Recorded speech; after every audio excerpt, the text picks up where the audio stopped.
Hello, I'm Sharon Tong. Welcome to In Parliament. On day 3 of the debate on the White Paper on Population, the issue centred on housing and land availability, as well as that of the quality of living and living space. National Development Minister Boon painted a picture of the future Singapore, one which he assured Singaporeans will have sufficient space and affordable housing.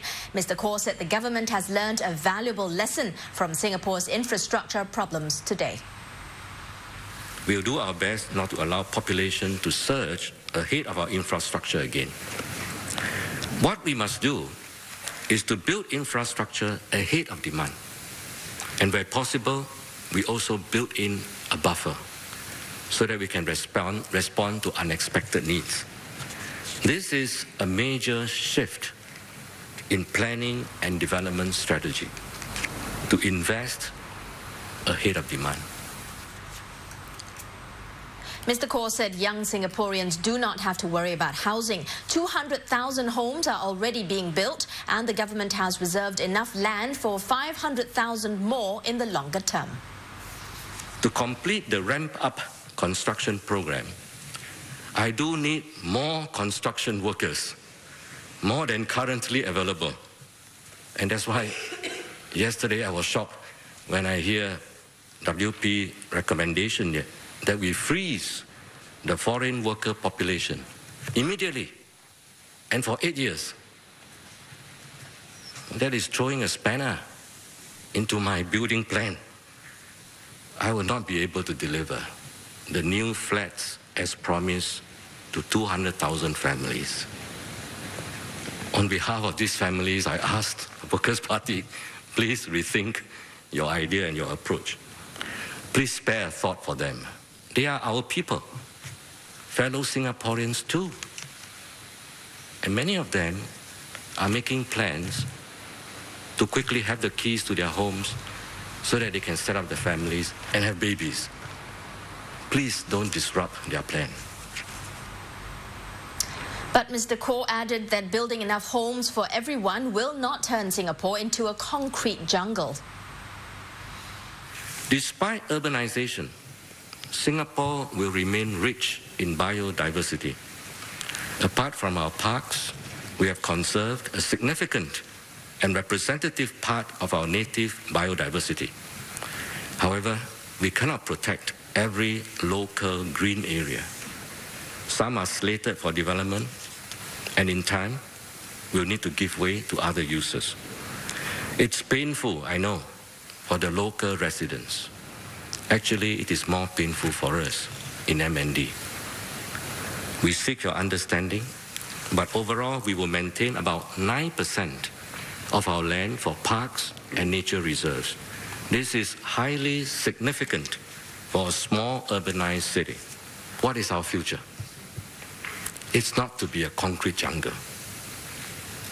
It is to be a city in a garden. It is to be Pongo. Multiply that many times. And the best is yet to be. HDB has completed the preliminary planning of Pongo North. The models and the plans have been in HDB Hub for several months now for public viewing.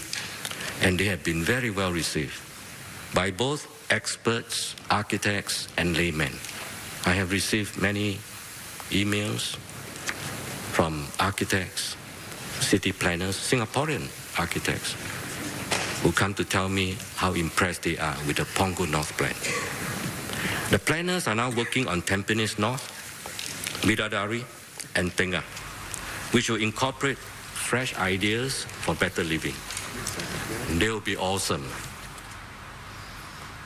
The government is also working on options like reclamation of new areas and expanding underground space. Mr Khaw likened these plans to a stress test for Singapore's long-term infrastructure plan. He said this will ensure the plan is robust. Frankly speaking, nobody knows, nobody can tell what the world will be like after 2020, let alone 2030. Though we cannot be sure how the future will be like, we can create options for our future generation. Then they can decide what they want to do with the options. to create the kind of society that they want. And creating more space will provide them with such options. And that is why the minister added the white paper is about planning long-term, anticipating problems and nipping them in the bud. This government is and will always be on the side of Singaporeans. The scenarios sketched in the population white paper are not blindly pro-business or pro-growth. It is you, it is us, Singaporeans, who are at the center of our planning, a center of our policies.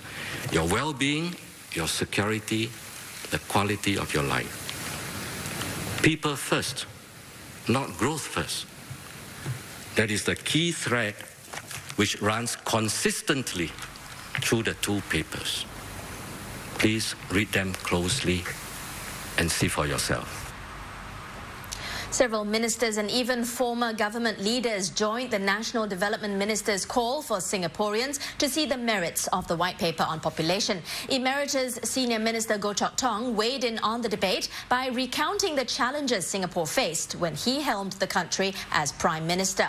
Mr Goh said his key mission then was to keep Singapore going, with attention paid to economic growth as a means to get a good harvest for Singaporeans.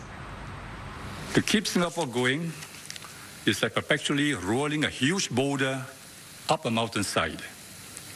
We have no natural resources, and it is our fate that we have to keep rolling it to survive. But as we near the proverbial summit, the slope gets steeper, the air thinner, and the boulder heavier. Singapore faces some very serious challenges. Mr Goh said the challenges include meeting the higher expectations of a well-educated young generation, fulfilling the needs of the burgeoning older generation, and reducing reliance on non-resident workers. The government's calibrated approach on reducing our reliance on foreign workers is realistic. Like weaning babies off milk, it has to be done gradually. Going cold turkey with foreign workers is traumatic. The white paper seeks to strike a balance with the interests of Singaporeans and businesses in mind. A reduced inflow of foreign workers will complement the impetus to raise productivity. Our businesses must adjust, and the government will help them make the transition. Those which are structurally unable to adjust may have to rationalize their operations. Some may have to relocate. Affected Singaporean workers must be helped. And Mr Goh said Singaporeans should read the white paper together with the many programs the government is rolling out to meet the needs of different people. He said together they form the strategic plan to move Singapore to the next level. It is perfectly understandable that many Singaporeans worry more about the present than the future. They feel the effects of overcrowding, competition for schools and jobs, high home prices, and the large numbers of foreigners most keenly. They want these pressures to be eased now. While we debate intensely the domestic implications of the white paper, we must also remember that Singapore exists as part of a dynamic, competitive, and constantly changing world. Singapore is a prize taker in international economics and geopolitics, and always will be. We are sandwiched between the economic powerhouses of China and India and other fast-growing economies. Whether we can continue to attract companies to provide good jobs for Singaporeans, and whether we can continue to shape international developments to our advantage, is contingent on Singapore remaining vibrant and successful. Agreeing, former Cabinet Minister Ma Bow Tan said Singapore cannot afford to lose its edge and become less competitive. He urged Singaporeans to keep their hearts and minds open. In this debate, we have spent a lot of our time looking inwards, talking about our discomforts, our space. We have not asked ourselves how we are going to compete with the outside world, how we are going to earn a living to live the good life. It is almost taken for granted that the good life will continue even if growth slows. We expect new infrastructure to be rolled out even as growth slows, more houses, more rail lines. We want more subsidies for healthcare and housing. But please, let's have less foreign workers and a slower pace of life. Where will the revenue from all this come from? Government revenue comes mostly from income taxes, consumption taxes, and asset taxes, all of which are dependent on economic growth. I believe size matters. I believe we need a bigger population with better educated and trained citizens, as well as talented non-residents to supplement our homegrown talent. Senior Minister of State for National Development Lee Hsien also sounded a sobering note on the debate and said lessons have to be drawn from other ageing societies. He painted the picture of countries like Japan, where the effects of an ageing population has led to 2 decades of economic stagnation. The huge silver tsunami is destabilizing Japan. So why doesn't it increase its working population to maintain a vibrant economy? The answer seems simple and yet inherently intractable.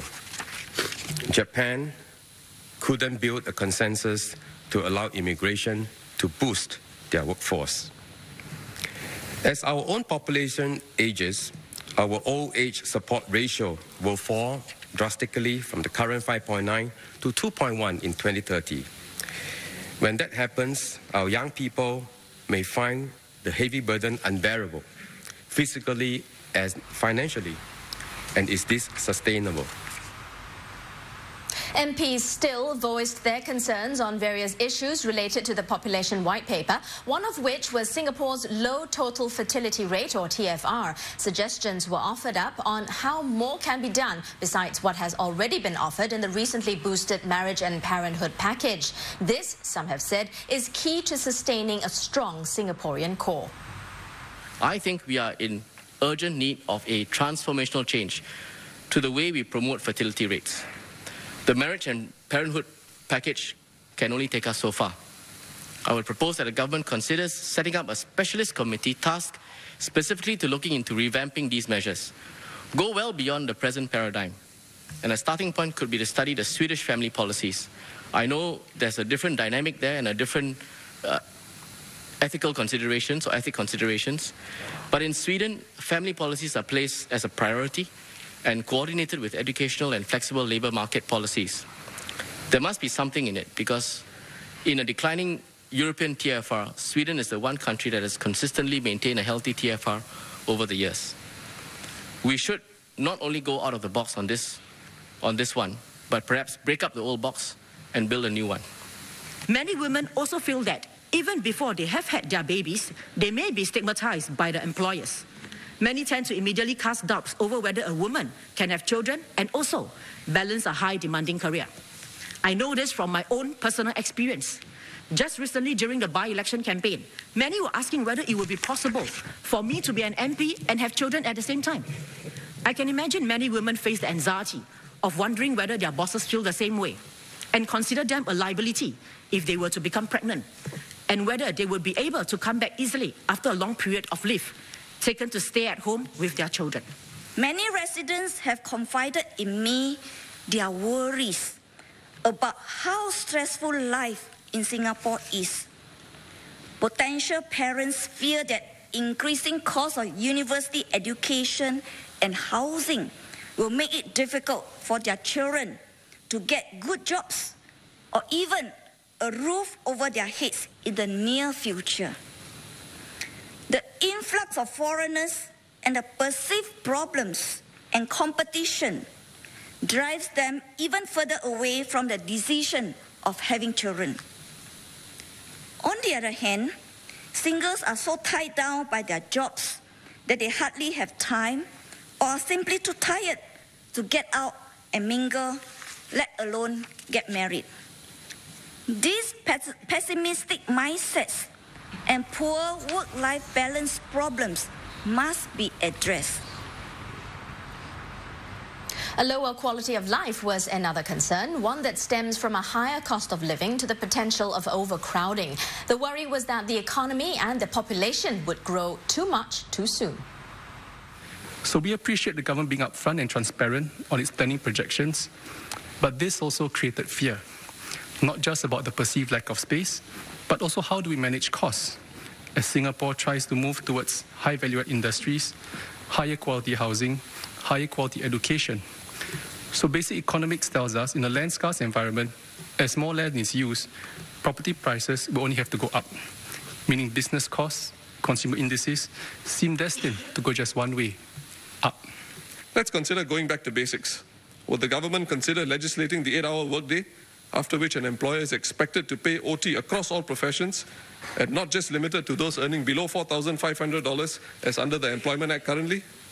It is a radical proposal, deserves greater study for sure, but it is a sort of radical thinking insofar as employer and employee attitudes to the workplace that the government should be proposing to raise the quality of life of Singaporeans with a view to boost TFR rates aggressively. It is my belief that the quality of life that is outlined in the white paper with 6.5 to 6.9 million Singaporeans will not deliver the high quality of life promised. Madam Speaker, environmentalism is not an interest group. It is the foundation of all else. If there is no environment, there is no economy. If we continue to act as if human beings are no more than economic digits, as if human beings are at the top of the heap and think we can get away with it, we will continue to be an egocentric society which has cut off its own heart and then attempts to live without it. How is that sustainable? To me, that is the height of insanity. When it came to question time, Minister for Communications and Information Dr. Yaacob Ibrahim says the intent of Media Development Authority's cross-carriage measure is not to lower the cost of pay TV subscription. Replying to a query by MP Zaki Mohammed, the minister said the cross-carriage measure was implemented in August 2011 to address the high degree of content fragmentation in the Singapore pay TV market. Dr. Yaacob explained that subscription costs are driven by multiple factors. One being the cost of acquiring premium content, which has been rising across the world, especially sports content. For example, the British rights to broadcast the 2013 to 2016 edition of the Barclays Premier League were acquired exclusively at $6 billion, a 71% increase in costs. This, he says, will inevitably translate into cost increases. The MDA is mindful that consumers are concerned about the rising cost of pay TV subscription. We encourage consumers to signal their displeasure to the pay TV operators so that over time, the operators will be more responsive to consumer demand, and in this way, we make market forces work in the interest of the consumer. Why has no other player come in? I know Singtel has signed on exclusively last October. We've not heard any updates since then. We have to look at every contract that is agreed upon between the provider and the content owners. Does not in any way violate our cross-carriage measure. Dr. Yaacob also said the government is considering the feasibility of establishing quality of service standards for mobile broadband services. Authorities are moving to ensure that standards for fixed and mobile broadband services will meet the expectations of consumers. He said that over the last 2 years, there had been significant improvement in broadband speeds in Singapore, partly due to the next generation nationwide broadband network. But Dr. Yaacob cautioned against over-regulation of internet service providers. We need to be mindful that the internet market is dynamic and complex, and that any regulatory intervention should be justified, effective, and sustainable, rather than create uncertainties for the market or inadvertently dull market incentives to invest, innovate, and compete. Senior Minister of State for Home Affairs Masagos Zulkifli says there is no conflict of interest in the appointment of former Cabinet Minister George Yeo to the Hong Kong Economic Development Commission. He was responding to opposition MP Lina Chiam, who had asked if this jeopardized Singapore's strategic interests. Mr. Yeo has been appointed by Hong Kong Chief Executive Leong Chun Ying as a non-official member of the newly established Hong Kong Economic Development Commission. The purpose of the Commission, as I understand it to be, is to provide advice to the Hong Kong government on the overall strategy and policy to broaden Hong Kong's economic base and to enhance Hong Kong's economic growth and development.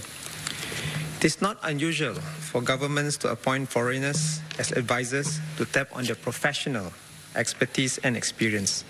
Singapore, too, has also appointed prominent foreigners to our international advisory boards on issues such as finance and economic development. 3 to 4% of MRT travellers have moved their travelling times into the Central Business District out of the peak 8 a.m. to 9 a.m. period. Minister of State for Transport, Josephine Teo, says this is since the SMRT implemented its early travel discount scheme. The scheme was enhanced from 10 cents to 30 cents in October 2011 and then to 50 cents last August when the scheme was extended to include the Circle Line. MP for Pasir Ris Punggol GRC, Gan Thiam Poh, had asked if the scheme could be extended to other stations with high human traffic, other lines and travel during other non-peak hours. We should bear in mind that travel behaviours take time to change because commuters and employers need time to accommodate new travel and work arrangements. Accordingly, travel patterns cannot be expected to shift so rapidly. Therefore, we will continue to monitor and assess the effectiveness of the early travel discount scheme for a period of time before deciding whether to make further changes. I would like to thank Mr. Gan for his suggestions to enhance the scheme and assure him that we will consider them for our next review of the scheme. The Health Ministry is looking at revising the list of diseases and medical conditions under the Medicine Sale and Advertisement Act. The aim is to prohibit advertising of products and services offered by alternative medicine practitioners who claim to be able to treat certain conditions. This is to mitigate risks posed by new and emerging alternative medicine treatments. I would like to advise members of the public to be careful about the claims of treatments which do not have a strong evidence base and to be aware of the potential dangers of receiving such treatments. They should always consult the doctor when in doubt. 64 athletes have been granted Singapore citizenship since the Foreign Sports Talent Scheme started in 1996. Out of the 64, 4 have since renounced their citizenship. Acting Minister for the Ministry of Culture, Community and Youth, Lawrence Wong, revealed this in response to a question posed by nominated MP Assistant Professor Eugene Tan. Mr. Wong pointed out national sports associations that wish to bring in foreign sports talents are required to put in place integration programs to assimilate them into Singapore society. He added the Singapore Sports Council will continue to work with the sports associations to improve their integration programs. I'd just like to ask the Minister whether, how important is sporting success to Singapore, given that, the public since 1996, has still not warmed up, in my view, to the idea of sporting success by these new citizens. You do see success stories of foreign sports talents who have integrated very well. When our Lions won the Suzuki Cup, for example, they won it with people like Alexander Durick, who was in the team, and he's embraced by Singaporeans as part of the team. And doing this doesn't mean that we neglect talent development of young Singaporeans. They are not mutually exclusive. In fact, we have to do more to invest in training and in developing our young athletes, our own young Singaporeans, which we are doing. Amendments to the Housing Developers Control and Licensing Bill was introduced in Parliament today. The bill protects the interests of home buyers of uncompleted private residential properties. Now, last year, the Housing Developers Rules were amended to better protect home buyers. Key amendments to the Act have been made in the areas which include more comprehensive and timely information to the public, enhancing governance of developers and increasing the penalties for offences. And Parliament will sit again tomorrow. Good night.